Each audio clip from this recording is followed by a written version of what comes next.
ஒலியில் நனைந்து சந்திக்கிற பொழுது அன்பு கதை பேசி பேசி விடியுது இரவு.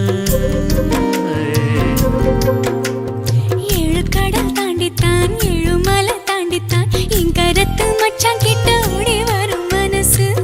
நாம சேர்ந்து வாழும் காட்சி போட்டி பார்க்கிறேன்.